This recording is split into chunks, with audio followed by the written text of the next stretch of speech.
Acts chapter 9, verse by verse explanation in Bengali. প্রেরিত পুস্তক তার নবমতম অধ্যায়ের বাংলাতে বিস্তারিত আমরা দেখব। তার প্রথম খণ্ড আমরা শুরু করব। অনুগ্রহ করে আপনারা মন দিয়ে শুনবেন। আসুন আমরা শুরু করি। একটা বিশেষ ভূমিকা এখানে দেওয়া হবে, যেটা আপনাদের জন্য খুবই গুরুত্বপূর্ণ এবং প্রতিটি বাক্যের মধ্যে আপনাদেরকে একটুখানি মনোযোগ দিয়ে শুনতে হবে। এই অধ্যায়টিতে 43 পদ লেখা হয়েছে, আর এখানে প্রমুখ বিষয় আমি আপনাদেরকে বলবো, তারপরে বাক্যগুলিকে একের পর এক ধ্যান করব। প্রথম দুই পদ যে মণ্ডলীর প্রতি পারসিকিউশন, সেই শহরের বিষয়তে মন পরিবর্তন ও যিশুর প্রচার, সেই বিষয়ে এখানে কথা আমরা এই দুটি পদের মধ্যে দেখতে পাই।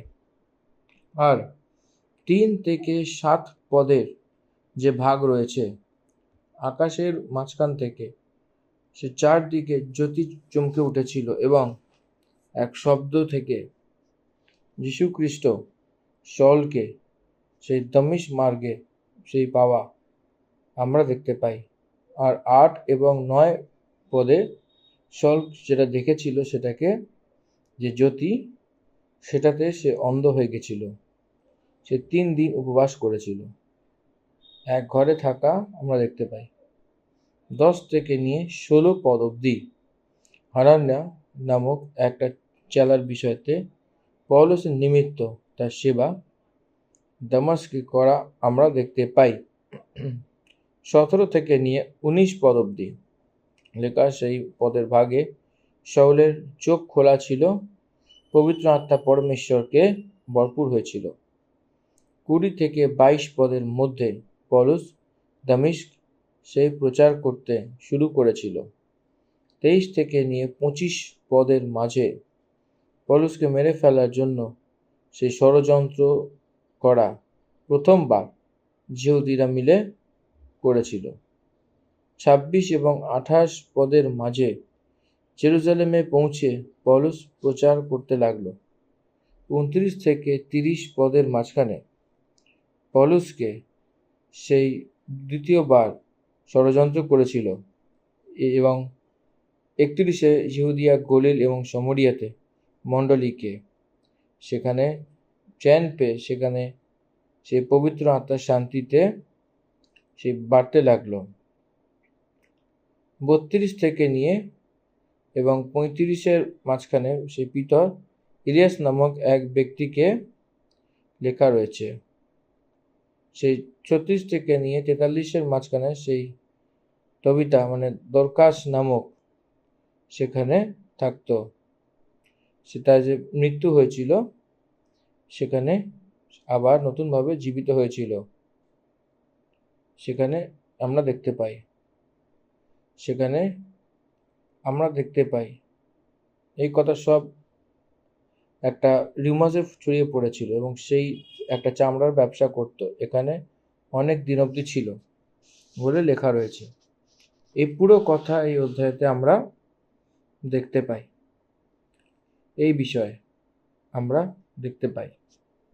তো আসুন আমরা প্রথম এবং দ্বিতীয় পদ দুটিকে মিলিয়ে পড়ে এটাকে ধ্যান করি। তো দুটো মিলিয়ে যদি পড়ি তো ভালোভাবে বুঝতে পারবে। এবং এখানে কিছু কিছু জায়গা আপনারা কিন্তু একটু দাগাবেন যাতে আপনাদের সুবিধা হয়। আসুন পড়ি। শাউল তখনও প্রভুর শিষ্যদের বিরুদ্ধে ভয় প্রদর্শন ও হত্যার নিঃশ্বাস টানিতেছিলেন। তিনি মহাযাজকের নিকটে গিয়া দমেস্কস্থ সমাজ সকলের প্রতি পত্র যাচনা করিলেন, যেন সেই পথাবলম্বী পুরুষ ও স্ত্রী যে সমস্ত লোককে পান, তাহাদিগকে বাঁধিয়া জেরুজালেমে আনিতে পারেন। এখানে প্রভুর শিষ্যদের ধমকানো এবং আঘাত করার একটা ইন্টেনশনে ছিল। মহাযাজকের কাছে গেল এবং তাকে দমিস্কের আরাধনালয়ের নামে এই অভিপ্রায়ের চিঠি চেয়েছিল যে কি পুরুষ কি স্ত্রী যাকে সে এই পথে পাবে এবং তাকে বেঁধে জেরুজালেমে নিয়ে আসবে। শাউল এক মহাসভার সেখানে সভ্য ব্যক্তি ছিল। সে একটা ফরিসি ছিল, অনেক ক্রূরও ছিল। সেখানে সেই একটা সম্মতি দেওয়ার অধিকারী ছিল এবং প্রভুর লোকেরা সেই মেরে ফেলা সেখানে সেই আধারের রূপে ভাবনা করেছিল। সেখানে মানে মণ্ডলীকে সে হিংসা করছিল। এই যে শাউল ব্যক্তি অনেক লোকেদের খুন করছিল। প্রধান যাজক জেরুজালেমে থাকতো এবং তার কাছে গিয়ে দামিশ আমি যাব বলে সেখানে কোনো পুরুষ বা স্ত্রী যে প্রভুর সন্তান ছিল যদি পাওয়া যায় তো তাকে অ্যারেস্ট করার জন্য, হিংসা করার জন্য, পারসিকিউট করার জন্য, তাদেরকে যে বন্ধন দ্বারা বেঁধে জেরুজালেমের বন্দিগৃহে বন্দি করে দেওয়ার জন্য আমাকে অনুমতি প্রদান করা হোক। অর্থাৎ আমাদের চিঠি দরকার যে অধিকার দেখায়। এই বিষয়ের জন্য শাউল নামক এক ব্যক্তি যে ক্রূর ছিল সে মেরে ফেলেছিল, সে তাই ছিল বলে বলছে। এই শাউল প্রভু যীশু খ্রিস্টের দর্শন পেয়ে শাউল পৌলুসের রূপে বদলে গেছিল। পৌলুসের রূপে যে বদলে গেছিল এটা অন্য লোকদেরকে, অন্য জনতাকে একটা মহান পরমেশ্বরের দাসের রূপে বানিয়েছিল। অন্য জনতাকে পৌলুস সে প্রেরিত বানিয়েছিল। এইটা নতুন নিয়মে লামসাম 14টি বই পবিত্র গ্রন্থতে, সেখানে পুরাতন নিয়মে এখানে 27টি বই থাকলে সেখানে একটা দেখা যায় এবং পৌলুসই লিখেছিলেন। ইব্রানীদের পুস্তকে মিলিয়ে পৌলুসই লিখেছিলেন। পৌলুস মণ্ডলীকে হিংসা করতে করতে আমি ঘুরতে থাকতাম বলে তাকে বাইবেল গ্রন্থতে আলাদা আলাদা বইতেও তার নিজের স্বয়ং বলে নিয়েছিলেন যখন সে পত্রিকগুলো লিখছিলেন। গালাথীয় পুস্তকে 1ম অধ্যায়ের 13 পদেতে যিহুদি মতে যে প্রথমে বিনা চালচলন ছিল তার বিষয়ে শুনেছ যে আমি সদা প্রভুর মণ্ডলীকে অনেকই বিরক্ত করি এবং নষ্ট করি। 1 তিমোথেউস 1ম অধ্যায় এবং 12 আর 13 পদের মধ্যে আমি আমার প্রভু খ্রিস্ট যিশুর যে আমাকে সামর্থ্য দিয়েছে ধন্যবাদ করি যে সে আমাকে বিশ্বাসযোগ্য বুঝে তার সেবার জন্য করেছিলেন। আমি আগে নিন্দা করতাম আর পারসিকিউট করতাম আর অন্ধের করতাম, তো আমার উপর দয়া হয়েছে কারণ আমি অবিশ্বাসের দশাতে ভিন্ন বুঝে সেই এই কার্য করেছিলাম। ফিলিপুসের পত্রে 3 অধ্যায় 6 পদে উৎসার বিষয়তে এটা বলো যে মণ্ডলীকে যারা বিরক্ত করত সেই মণ্ডলীর ধার্মিকতার বিষয়তে যদি বলা হয় সেই নির্দোষ ছিল। প্রেরিতের কার্য 22:4 আমি পুরুষ এবং স্ত্রী দুটিকে বেঁধে এবং বন্দিগৃহে দিয়ে এই পন্থকে এখন অবধি আমি বিরক্ত করেছি যে তাকে মেরেও ফেলেছি। এই জন্য এইটা ঘোর ব্যক্তির রূপে, সেই ধার্মিক রূপে, সেই কঠিন ব্যক্তির রূপে শাউল দেখা দিচ্ছে। সত্যি করে পরমেশ্বরের যোজনা কতটা আশ্চর্য লাগতো। কিরকম ব্যক্তিকে এই রূপে বদলে দিয়েছিল। যে মণ্ডলীকে বিরক্ত করা আমার প্রাণের আধার বলে চিন্তাভাবনা করেছিল সেই মণ্ডলী সেই পড়ার জন্য পুরো জগতে ছড়িয়ে পড়ার জন্য সেই ব্যক্তিকে পরমেশ্বর চুজ করা আশ্চর্যম্বিত করে। সল পলসের রূপে বদলানোর পরে যীশু খ্রিস্টের জন্য প্রাণ অবধি রাখার জন্য তার স্বয়ং এসে সে তার নিজের মন দ্বারা এসে গেছিল বলে আমরা দেখতে পাই। তার নিজের মাথা কাটিয়ে নিয়েছিল। এই জন্য পরমেশ্বরের কার্য আশ্চর্য লাগতো। পরমেশ্বর আমরা যেটা চিন্তা ভাবনা করতে পারি না, সেই রীতিতে সে তার যোজনাকে সর্বপ্রথমে রচনা করেছিল। এই রীতিতে মণ্ডলীকে খারাপ করতে করতে, হত্যা করতে করতে, বরবাদ করতে করতে, ধোঁকা দিতে দিতে, বন্দিগৃহে দিতে দিতে সে তার নিজের স্বয়ং প্রাণের লাভের রূপে সেই ভাবনাতে ছিল। এই ক্রূর, হানিকারক, সেই হিংসা, এই যে দোষী এই ব্যক্তি দামেস্কে ঘোড়াতে তার নিজের সঙ্গে যে তার অনুকরণ করা সে নিয়ে যেত।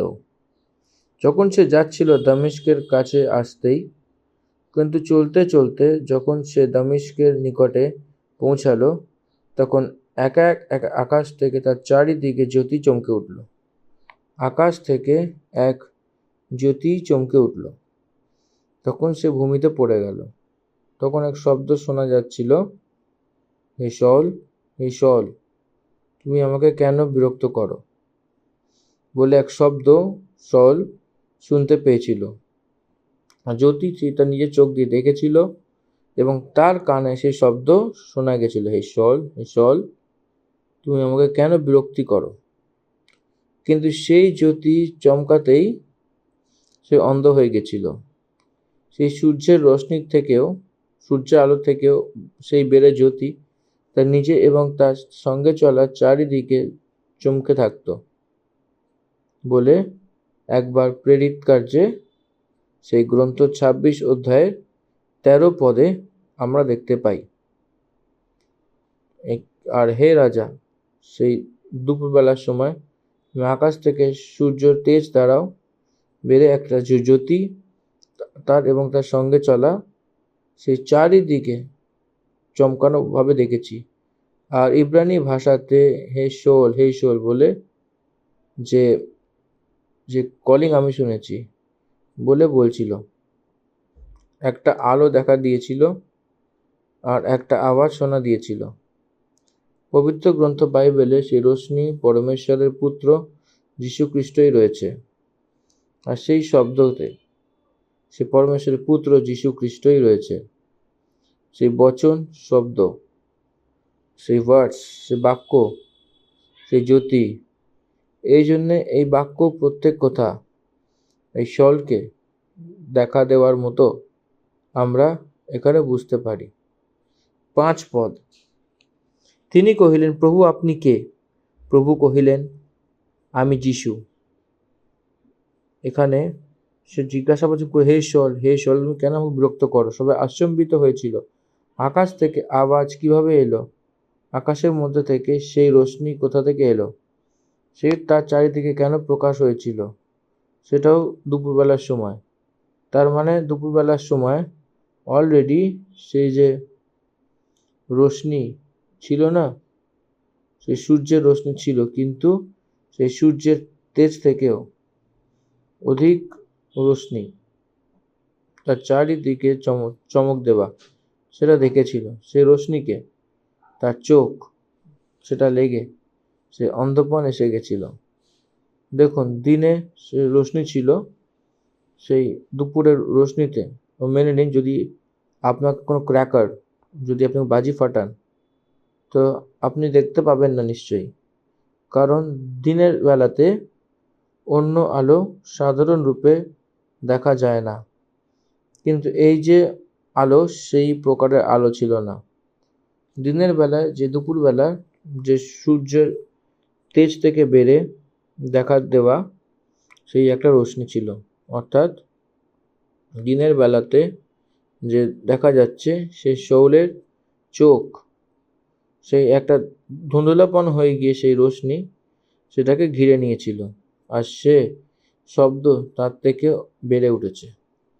ইব্রানি ভাষাতে। তখন শাউলের রিয়াকশন কি ছিল? সে জিজ্ঞাসাবাদ করতে লাগলো, হে প্রভু বলে, সেই মানে যে সেই যে রোশনি আর শব্দ প্রভুই রয়েছেন। ওল্ড টেস্টামেন্টে যে রোশনি এবং শব্দ প্রভুই রয়েছেন। সিনাই পর্বতে, সেই পর্বতের চারিদিকে আগুনে যে পুরো ধোঁয়ার রূপে, অগ্নিময় রূপে যে রোশনি দেখা দিয়েছিল, সেই জ্যোতি এবং সেই পর্বতে মোশি যে শব্দ শুনেছিল, সেই আওয়াজ সদাপ্রভুর বাক্য। এই জন্য পরমেশ্বরের বাক্য এবং রোশনি যে যীশু খ্রিস্টের প্রত্যেক কথা সে গ্রহণ করে হে প্রভু বলে জিজ্ঞাসাবাদ করছিল। তুমি কে বলে জিজ্ঞাসাবাদ করছিল। প্রভু বলে, আমি বুঝতে পারছি, কিন্তু তুমি কে? আমি আপনাকে হিংসা কেন করছি? What is the fishy in it? সেটা কি হচ্ছে? কোন রূপে জিজ্ঞাসাবাদ করছে? তো সেই শব্দ সে বলল, অর্থাৎ প্রভু বলেছেন যে আমি যিশু,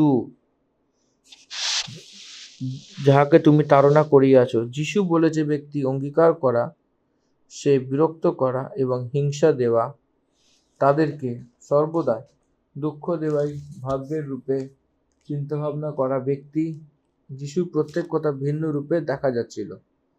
শব্দ রোশনির রূপে সেটা দেখা যাচ্ছিল, যিশু খ্রিস্ট প্রভুর রূপে দেখা যাচ্ছিল না।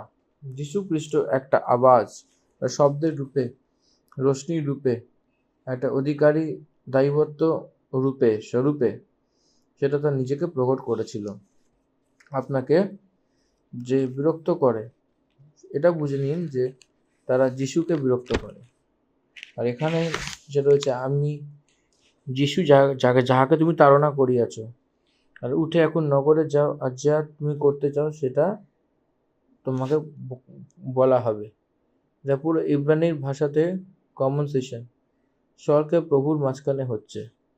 নগরে যাওয়ার জন্য বলা হয়েছে, কারণ সে রোশনিকে দেখে সে অন্ধ হয়ে গেছিল। এই জন্য দামাস্কে যাওয়ার জন্য বলা হয়েছিল।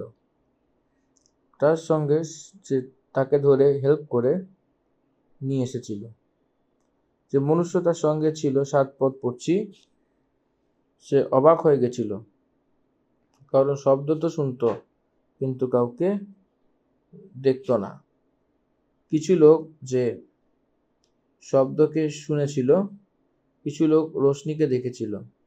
কিছু লোক রোশনিকে দেখেছিল, তাদের সাক্ষ্য, এবং সে শব্দ শুনেছিল, এটা তাদের সাক্ষ্য। এই যে ঝুন্ডের সাক্ষ্যই এই যে রোশনি এবং শব্দ হয়েছিল বলে সেই লোকেরা সেখানে সাক্ষ্যর রূপে ছিল। 8 পদ, তখন শাউল ভূমির ওপর থেকে উঠল, সেখানে চোখ খুলল, সে কিছু দেখতে পেল না, আর সে তার হাত ধরে দামেস্কে নিয়ে গেছিল। সেখানে 3 দিন অবধি না দেখতে পেয়েছিল, না খাবার দাবার খেয়েছে, না কিছু পান করেছে। মানে 3 দিন সে উপবাস করেছে, মানে শক হয়ে গেছিল। কারণ যিশু খ্রিস্ট প্রভু কেন হয়? আকাশ থেকে সে আমাকে প্রত্যক্ষ হওয়া, এটা কি কথা? সেই যিশুর জন্যে আমি লোকদেরকে বিরক্ত করছি কি সে পরমেশ্বর আছে নাকি? এই প্রকারে ভাবনাতে সে অনেক ঘাবড়ে গেছিল, কাঁপতে লাগলো শাউল। তারপরে 10 পদ থেকে নিয়ে 16 পদ অবধি যদি দেখি, হানানিয়া নামক এক ব্যক্তির সেবা আমরা দেখতে পাই। দামেস্কে থাকা, যখন শাউল 3 দিন অবধি না কিছু খাওয়া দাওয়া করেছে, 3 দিন সেখানে পড়েছিল, সেই সময় সদাপ্রভু হানানিয়াকে সঙ্গে কথা বলেছিল। কি আপনারা ধ্যান দিয়েছেন? শাউলের জীবনে সদাপ্রভুর নিযুক্ত কাল যখন এসেছিল, পরমেশ্বরই দর্শন দিয়েছিল, পরমেশ্বরই তাকে স্বাগত করেছিলেন, পরমেশ্বরই তাকে আকর্ষিত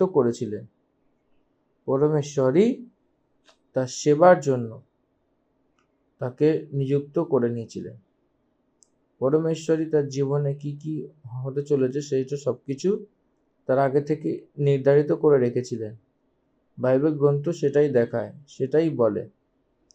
আমরা সবাই জন্য এই কথাটাই রয়েছে। আমাদের জীবনেও তার যোজনা থাকে। 10 পদে দামিশকে হানানিয়া নামক একটা চেলা থাকতো। তাকে প্রভু দর্শনে বলেছে, হে হানানিয়া। সে বলল, হ্যাঁ প্রভু, এটা আমরা শিখতে চাই।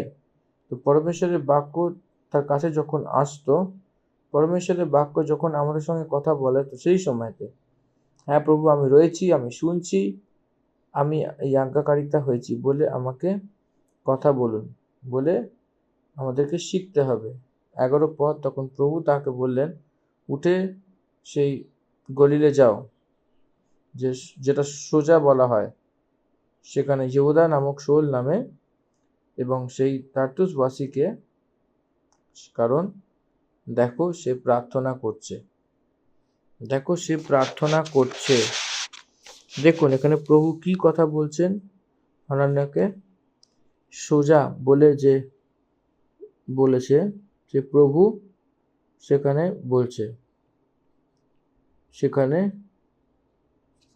যেটা সোজাসুজি বলে, সেখানে ইহুদা বলে সেখানে বলছে। আমার প্রিয় ভাই বোনেরা, God knows all our addresses. God knows all our dwelling places.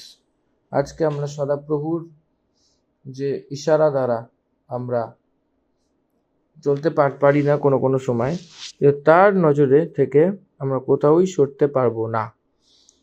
আকাশে গেলেও সেখানে সে রয়েছে, জগতেও সে বিরাজমান, এবং পাতালেও সে বিরাজমান, সেখানেও তিনি রয়েছেন। আমি আপনার সম্মুখে কিভাবে চলে যাব, কিভাবে পালাবো বলে গীতসংগীতা যিনি লিখেছেন, রাজা দাদ বলেছেন। তার নজর তার উপর রয়েছে এবং সে দেখছে যে আমরা যেখানে থাকি। সে জানতো আদম সেই সেই সেই গাছের পিছনে যখন লুকিয়েছিল, পরমেশ্বর তাকে দেখেছিলেন।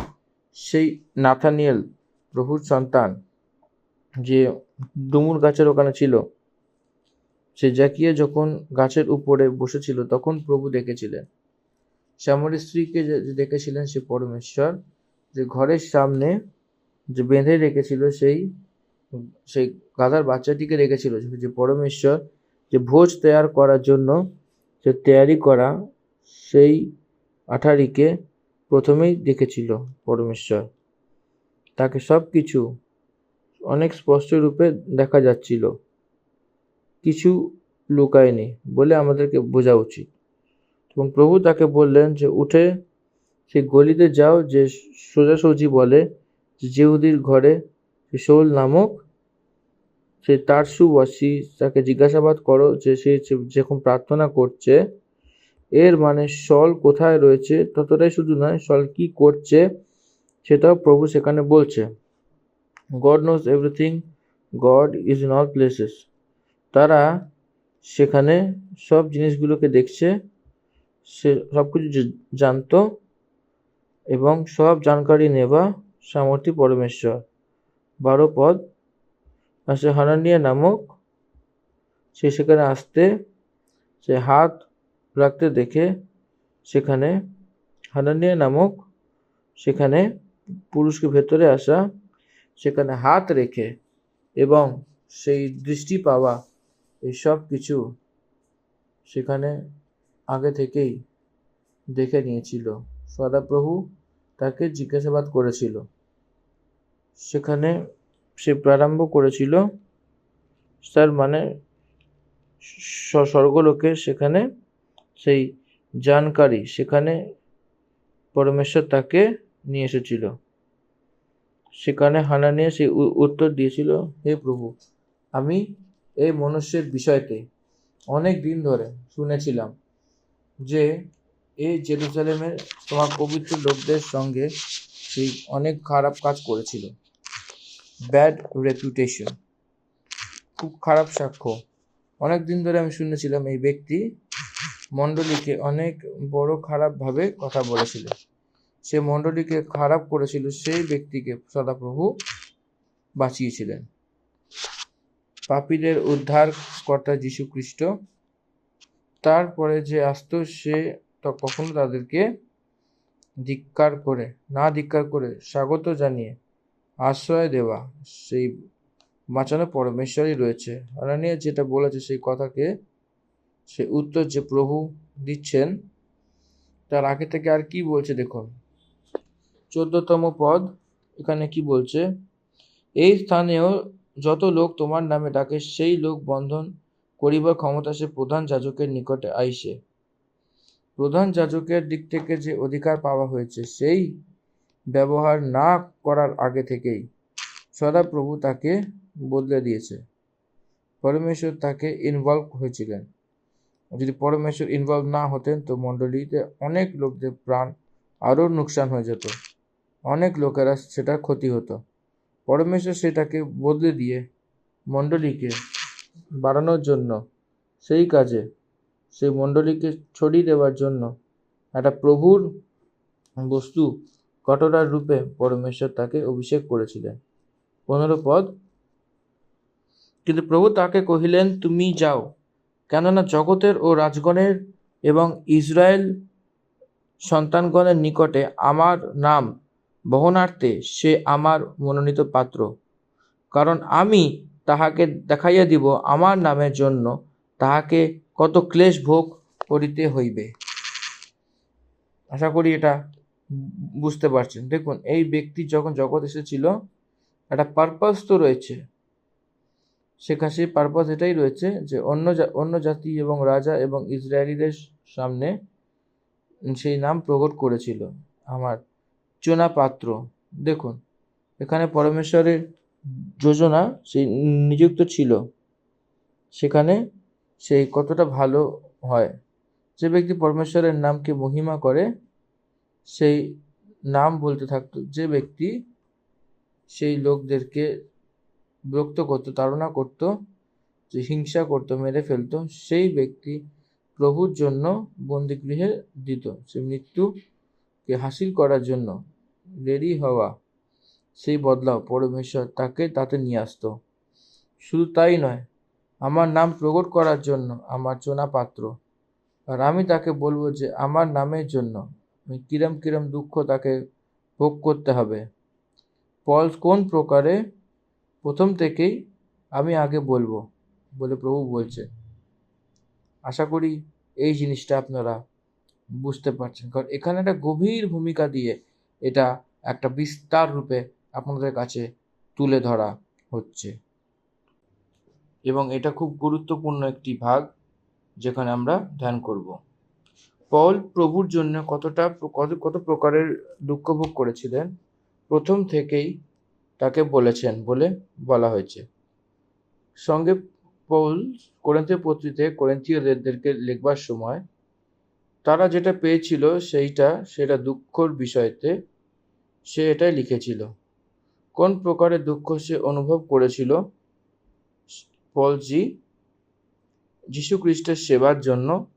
সাধারণ লোক কেউ অনুভব যারা করতে পারে না ততটা সেখানে অনুভব করেছিল,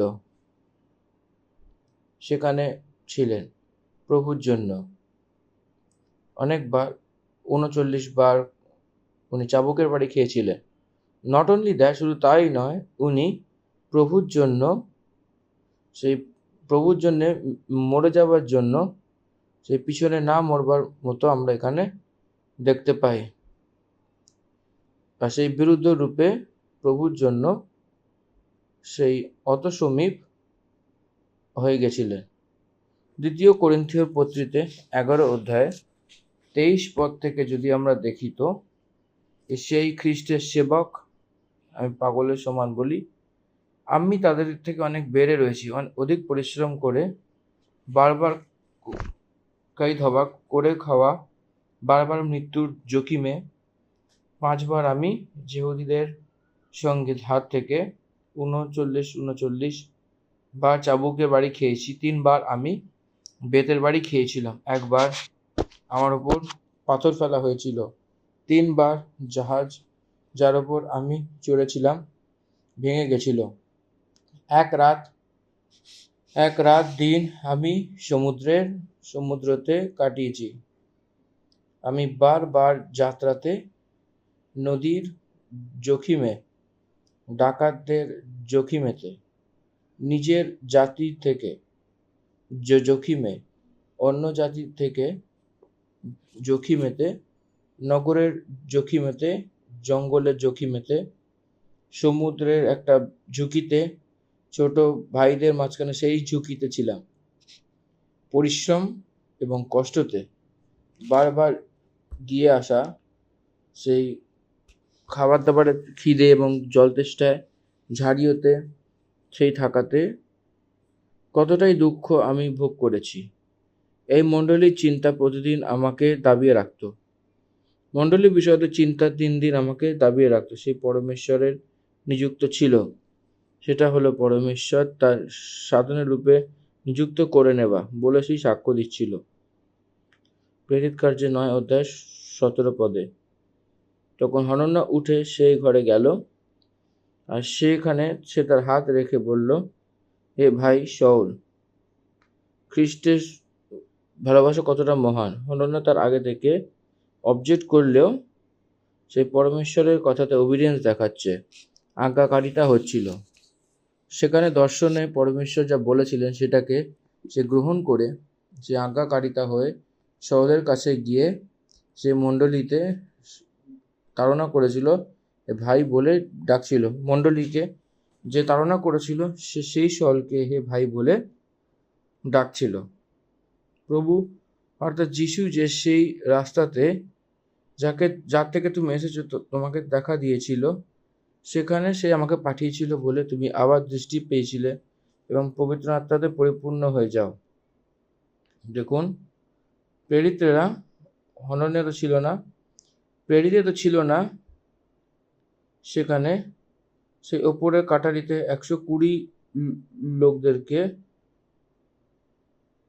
এই যে হন্নাও পরমেশ্বরের দ্বারা অদ্ভুত রীতিতে ব্যবহৃত হয়েছিল। হনন্যা কি বলছে? পবিত্র আত্মাতে পরিপূর্ণ হইতে, এর অর্থাৎ বিশ্বাস যে সে যা পেত, পরমেশ্বরের বর যা পেত, সে সল তাকে প্রাপ্ত হওয়ার মতো, ভরার মতো, পবিত্র আত্মা দ্বারা পরিপূর্ণ হওয়ার মতো হন্নার রূপে সুসমাচার তাকে পৌঁছানো হয়েছিল। হে ভাই শাউল, প্রভু অর্থাৎ যিশু যে তাকে সেই রাস্তাতে যাকে তুমি এসেছ এবং তোমাকে দেখা দিয়েছিল, এর মানে হন্না বলছে যে যেটা দেখা দিয়েছিল যীশু খ্রিস্ট বলে, সেই যীশু খ্রিস্টকে যা তুমি দেখেছ সেটা সে আমাকে তোমার কাছে পাঠিয়েছে। কেন? কারণ তুমি পবিত্র আত্মাতে পরিপূর্ণ হয়ে আছো, তুমি আবার দৃষ্টি পাবে, আর সঙ্গে সঙ্গে তার চোখ দ্বারা পড়ো, সেটা দেখতে লাগো, আর উঠে বাপ্তিস্ম নিল। তারপর ভোজন করে বল পেল। সে অনেক দিন সেই শিষ্যদের সঙ্গে ছিল যে দমিশকে ছিল, আর সে সঙ্গে সঙ্গে আরাধনালয়তে সে যীশু খ্রিস্টের প্রচার করতে লাগলো যে সে সদাপ্রভুর পুত্র। এভাবে সব শুনে অবাক হয়ে বলতে লাগলো, কি এটা সেই ব্যক্তি নয় যে জেরুজালেমে তাকে যে এই নামকে নিত, নষ্ট করে দিত, আর এখানেও এই জন্য এসেছিল যে সেখানে বেঁধে প্রধান যাজকের কাছে নিয়ে যাও। অর্থাৎ সে ভুল ভেবেছিল, সেরাম চিন্তাভাবনা করছিল যে এই রীতিতে নাটক করে আইডেন্টিফাই করে তাদেরকে নিয়ে গিয়ে দুঃখ ওঠানোর জন্য এই নাটক করছিল, বন্দি করানোর জন্য তারা চিন্তাভাবনা করেছিল, নাকি এখানে রিয়েল কনভার্সন হয়েছে বলে তারা চিনতে পারেনি। 22 পদ। কিন্তু তারা ভুল ভাবলেও শাউল আরো সামর্থ্যী হয়ে গেল এবং সামর্থ্যী হয়ে গেল। আমরা সবাই শাউলের দ্বারা সেই পাঠ আমাদেরকে শিখতে হবে। আমরা সামর্থ্যী হতে যাওয়া শিখতে হবে, আমরা সামর্থ্যী হওয়া আমাদেরকে শিখতে হবে। আর আত্মাতে সে সামর্থ্য হওয়া, সেই বৃদ্ধি হওয়া, পরমেশ্বরের সংগতিতে যখন আমরা পাই, যখন আমরা সংগতি করি, পরমেশ্বরের আত্মাতে আমরা অনুভব করি, সেখানে সদাপ্রভুর জন্য যে অপেক্ষা করে সেটা সে নতুন বল পায়। সে পরমেশ্বর তাদেরকে ব্যবহার করার জন্য সেই ইচ্ছা দ্বারা আগে যেতে থাকতো এবং আত্মাতে সে সামর্থ্য হতে লাগলো। সেখানে সেই কথা প্রমাণ দিল যে খ্রিস্ট এটাই। সেই দামেস্কে থাকা সেই ইহুদিদের মুখ বন্ধ করতে থাকতো। সব ইহুদি লোকেরা একদম ঘাবড়ে গেছিল, এটা কি হয়েছে। দামেস্কে যে গেছিল, যে যীশু খ্রিস্টের চেলা লোকদেরকে অ্যারেস্ট করে টেনে নিয়ে এসেছিল, সে বন্দিগৃহে দেওয়া, সেখানে এত দুঃখ দেব বলেছিল এবং সব চিঠিগুলিকে নিয়ে গেছিল। সেই ব্যক্তি যীশু খ্রিস্টকে প্রচার করা কি ব্যাপার, এটা সবাইকে চকিত করে দিয়েছিল। 23 পদ, যখন অনেক দিন কেটে গেল তো জিহুদীরা মিলে তাকে মেরে ফেলবার একটা ষড়যন্ত্র করলো। কিন্তু তাদের ষড়যন্ত্র শোল জানতে পেরেছিল যে সে তাকে মেরে ফেলার জন্য একটা রাত দিন সেখানে পরিশ্রম করে যেত। কিন্তু সেখানে তার চেলারা সেই ঠোকরিতে বসে থাকতো এবং শহরপনা ছিল।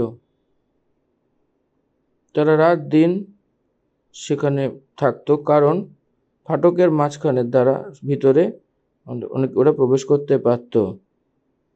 এই জন্য যদি পৌলুস সেই রাস্তাতে যাবে তো মেরে ফেলবে, তারা চিন্তা ভাবনা করতে লাগলো। কিন্তু তার চেলারা সেই কথা জেনে তাকে টোকরিতে বসিয়ে শহরপনা, তার অর্থ চারিদিকে শহরপনা থাকতো, যেখানে যে প্রোটেকশন ওয়াল থাকতো, কম্পাউন্ড ওয়ালের রূপে, এই যে নগরের চারিদিকে থাকা শহরপনা দ্বারা, দামেস্কের দেওয়াল দ্বারা সেখানে তাকে নামিয়ে আনতো। 26 পদ, জেরুজালেমে পৌঁছে সেই চেলাদেরকে সাথে মিলে যাওয়ার পরে কিন্তু সবাই তাকে ভয় পেত। সে বিশ্বাস হতো না যে সেও একজন চেলা। ধ্যান দেবেন, এই পুরনো ইতিহাস অনেক ভয়ানক ইতিহাস ছিল, বিশ্বাস করতে পারবেন না। সেই প্রকারের ইতিহাস ধোঁকেবাজের ইতিহাস। এই জন্যে জেরুজালেমে যে রয়েছে সদাপ্রভুর জন, তাকে বিশ্বাস করার জন্য সঙ্গে সঙ্গে মানেনি। কিন্তু বার্নাবাস তাকে নিজের সঙ্গে প্রেরিতের কাছে নিয়ে গিয়ে তাকে বলল যে এই কোন রীতিতে মার্গে প্রভুকে দেখেছিলেন এবং সে এনার সাথে কথা বলেছিলেন, তখন দামেস্কে কিভাবে হিয়াও দ্বারা প্রভু যিশুর নামে প্রচার করেছিলেন। বার্নাবাস, তার মানে সান্ত্বনার পুত্র বলে অর্থ আসে, একটা ওয়ার্নিংয়ের পুত্র বলে অর্থ আসে বার্নাবাস নামে। তারা পিতরের সেবকাইকে, মিনিস্ট্রিকে সামর্থ্য দেওয়া ব্যক্তি। পৌলুসের প্রথম মিশনারি যাত্রাতে এই সহভাগী হয়েছিল না। প্রথম সেই বার্নাবাস বিশ্বাস করেছিল, তারপরে সেবা করার জন্য ইচ্ছা রেখেছিল। প্রেরিতের 5 সেই নিয়ে এসেছিল, যে প্রভুকে দেখেছিল বলে সে দামেস্কে প্রচার করেছিল। যাও দ্বারা তাদের দ্বারা অনেক স্পষ্ট রূপে বলেছিলেন বার্নাবাস পৌলুসের বিষয়তে। পৌলুসকে প্রেরিতদেরকে ইন্ট্রোডিউস করা বার্নাবাস ছিল। এই বার্নাবাস পৌলুসের বিষয়তে সাক্ষ্য দিচ্ছিল।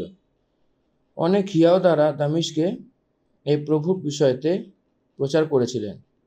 আমি দেখেছি বলে বার্নাবাস প্রেরিতদেরকে ইন্ট্রোডিউস করেছিলেন। এখানে কিন্তু একটা বিশাল ভূমিকা রয়েছে, আর এই ভূমিকার মধ্যে দিয়ে কিন্তু অনেক গভীরভাবে আপনাদেরকে বাক্যগুলিকে জানতে হবে। আশা করি এগুলো বুঝতে পারছেন এবং যে জায়গায় মনে হচ্ছে জরুরি, অবশ্যই করে কিন্তু আপনারা দাগিয়ে নেবেন। চলুন আবার আমরা এগোই। তো তার সঙ্গে জেরুজালেমে আসা যাওয়া করত এবং সে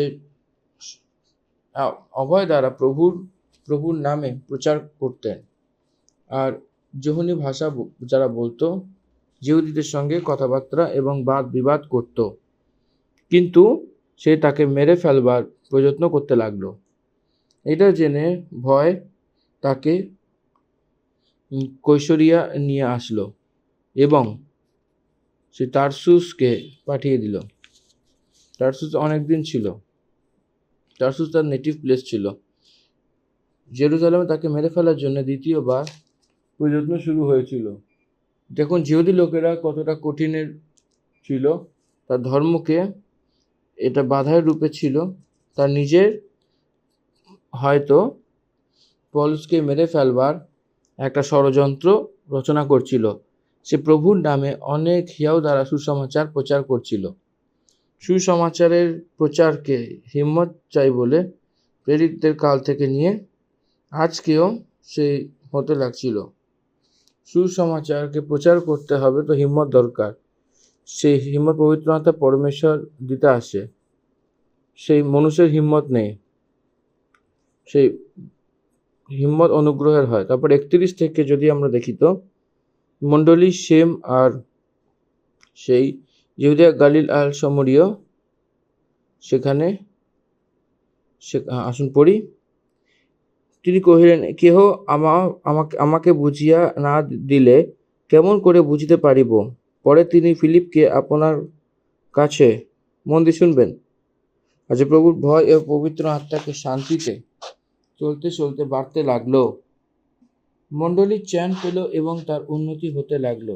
মানে হার দিন এক এক পাথরের উপরে পাথর রাখার মতো হতো। সেরকমভাবেই এক এক বিশ্বাসী জুড়তে লাগলো।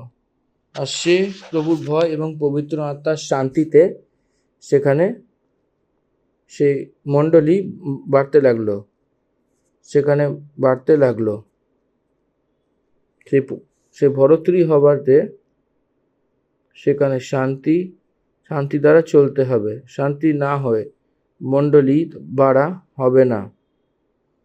সেখানে পবিত্র আত্মা সেই যীশু খ্রিস্টতে, সেই মণ্ডলী ভরতৃতে সেখানে সেই বলে আমরা এখানে জানতে পারি।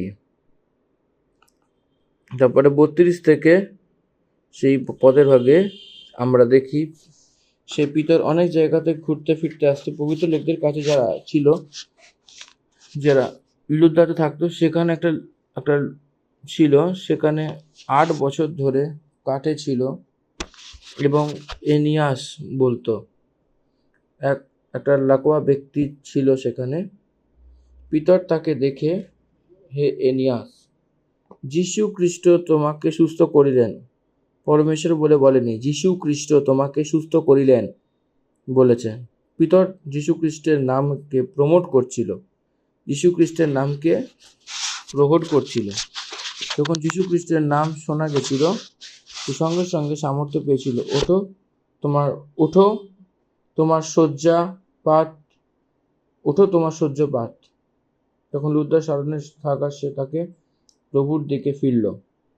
যে প্যারালিসিস যে হয়েছিল সেই ব্যক্তিকেও দেখে সে উঠে তার বিছানাকে নিয়ে, তার নিজেকে নিয়ে সে চাঙ্গা হওয়া স্থিতিকে দেখে যীশু খ্রিস্টের নামে এটা হয়েছে বলে যীশু খ্রিস্টের প্রতি বিশ্বাস রাখা প্রারম্ভ করেছিলেন। প্রভু দিকে তারা ফেরার কারণ যীশু খ্রিস্টের উপর তারা বিশ্বাস করা প্রারম্ভ করেছিলেন। আসলে এটা আমি আরেকবার পড়ি, এখানে আমরা 33 থেকে একবার ধরি। সেই স্থানে তিনি ঐনিয় নামে এক ব্যক্তির দেখা পান। সে 8 বৎসর শয্যাগত ছিল, তাহার পক্ষাঘাত হইয়াছিল। পিতর তাহাকে কহিলেন, ঐনিয়, যীশু খ্রিস্ট তোমাকে সুস্থ করিলেন। এখানে কিন্তু আরেকবার বলছি, মন দিয়ে শুনুন, এখানে কিন্তু ঈশ্বর বা পরমেশ্বর বলে কিন্তু পিতর বলেননি। এখানে পিতর বলেছেন যে যীশু খ্রিস্ট তোমাকে সুস্থ করিলেন, ওঠো তোমার শয্যাপাত। তাহাতে সে তৎক্ষণাৎ উঠিল। মন দিয়ে দেখবেন, এটাকে কিন্তু দাগিয়ে নিন, আমি বারবার বলছি এটাকে দাগিয়ে নিন। ওঠো তোমার শয্যাপাত। তাহাতে সে তৎক্ষণাৎ সুস্থ হইল। তখন লুদ্দা ও শারোন নিবাসী সমস্ত লোক তাহাকে দেখিতে পাইল এবং তাহারা প্রভুর প্রতি ফিরিল। মানে কি, ওই জিনিসটা থেকে এটা একটা সাক্ষ্যে পরিণত হলো।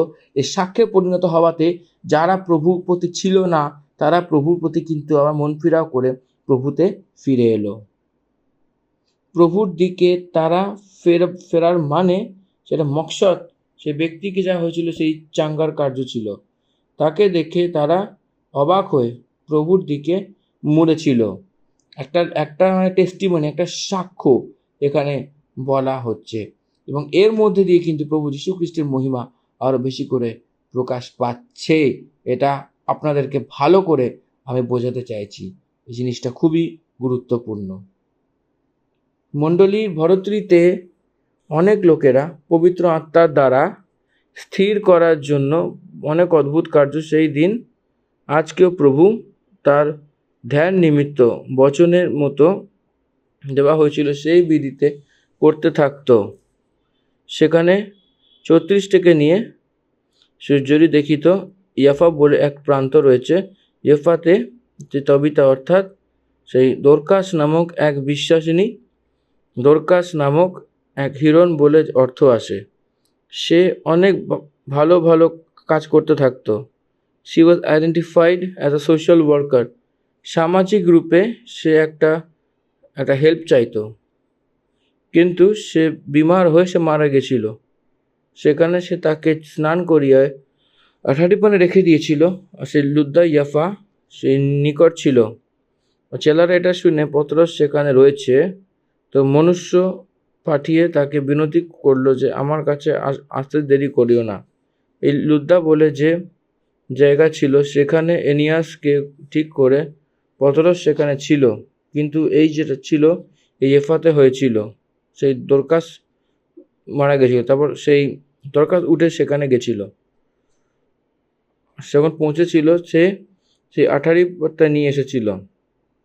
সব বিধবা এবং রন্ধন করতে করতে তার কাছে এসেছিল, আর যে কুর্তা আর কাপড় দোরকাস তার কাছে নিয়ে এসেছিল, সেখানে সব বিধবা ক্রন্দন করতে লাগলো তার ভালো ভালো কার্য দেখাতে দেখাতে পত্রস। আর পত্রস সবাইকে বাইরে করে দিল আর হাঁটু গেড়ে প্রার্থনা করলো, আর শওলের দিকে দেখে বলল, হে তবিতা ওঠো। এখানে অনেক স্পষ্ট রূপে লেখা রয়েছে যে শওয়ের দিকে তাকিয়ে, শাউ ডেড বডি, হে তবিতা ওঠো। তখন সে তার নিজের চোখ খুলল এবং পিতরকে দেখে সে উঠে বসলো। সেখানে হাত রেখে তাকে ওঠালো এবং পবিত্র লোকেরা এবং বিধবাদেরকে ডেকে তাকে জীবিত দেখিয়ে দিল। Greatest miracle. এটা একটা বড় সাক্ষ্য, বিশাল বড় টেস্টিমনি। এটা ভালো করে কিন্তু আপনাদেরকে বুঝতে হবে এবং শিখতে হবে, এটা ছাড়া কিন্তু কোনো গতি নেই। যীশু খ্রিস্ট পিতরকে ডেকেছিল। যীশু খ্রিস্ট যে সে নাইম গ্রামে বিধবাকে যে আমরা দেখেছিলাম, যে ছোট বাচ্চাকে জাগানো আমরা দেখেছিলাম, সেই জায়রে পুত্রকে আমরা দেখেছিলাম। কিন্তু যীশু খ্রিস্টের চেলা যে পিতর যে মারা গেছিল, তখন তাবিতাকে সে উঠিয়ে তাকে দেখা আমরা দেখছি।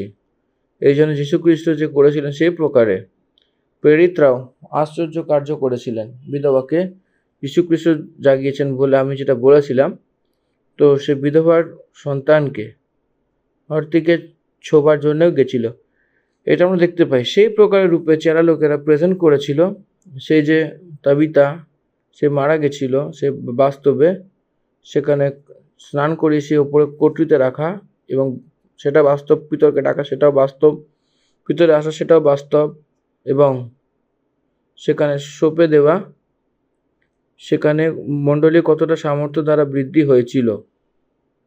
আর আশ্চর্য কার্যে পরমেশ্বর তাদের সামনে করতে করতে এসেছে, আমরা জানতে পারলে সে আশ্চর্য হই। এই কথা সব জাফাতে ছড়িয়ে পড়েছিল, আর অনেকে সেই প্রভুতে বিশ্বাস করেছিল, প্রভুকে মানতে লাগলো। দেখুন, এক বিশেষ রূপে রিভাইভালের কার্য হচ্ছিল। এই জন্য সব জগতে এই সুসমাচার যাওয়ার জন্য সুসমাচার সামর্থ্য হতে হতে আমরা দেখেছি। এই জন্যই খবর পৌঁছলো যে সব জাফার প্রান্তে বিশ্বাস করতে লাগলো। The whole city turn towards Christ. এক এক কার্য সেখানে অনেক সামর্থ্য কার্য। তারপরে 43 পদে, আর পিতর অনেক দিন ইফত সিমন নামক একজন চর্মকারের বাটিতে অবস্থিত করিলেন। সেই প্রান্ততে থাকার কারণে সেই প্রান্ততে পরমেশ্বর তার দ্বারা অদ্ভুত কার্য করতে করতে এসেছেন। এইটা 9 অধ্যায়ের শেষে পিতর জাফাতে সিমন নামক কোনো চামড়ার বিজনেস করার এখানে অনেক দিন অবধি ছিল। এই কথা রেকর্ডেডলি আমরা দেখছি। অনেক দিন সেখানে নিবাস থাকতে লাগলো। সেখানে সব অদ্ভুত কার্য এভাঞ্জেলিস করতে করতে এসেছিল। তো হিম্মত দ্বারা আগে এগোচ্ছিল, অদ্ভুত কার্য করতে করতে আগে ছিল। উদ্ধার যে পেয়েছিল সেটার দ্বারাও সব সম্পত্তি নিয়ে এসে প্রেরিতের চরণে রাখছিল। মণ্ডলী সেই সামর্থ্য রূপে বাড়তে লাগলো। চেন শান্তি পেয়ে সে বাড়তে লাগলো। সেই সামর্থ্য হতে হতে আসছিল। প্রেরিতের কার্য সব মণ্ডলীর একটা বড়ত্রী, মণ্ডলীর একটা বেড়ে যাওয়ার একটা পদ্ধতি, দুনিয়া সুসমাচারের সে কাজের বিধিকে আমাদেরকে মনে করাচ্ছে। 9 অধ্যায় এখানে আমরা সমাপ্ত করেছি। ধন্যবাদ। আমেন। ঈশ্বর আপনাদের সকলকে আশীর্বাদ করুন। Now we are ending the chapter 9 of the book of Acts. Thank you. Amen. And God bless you all.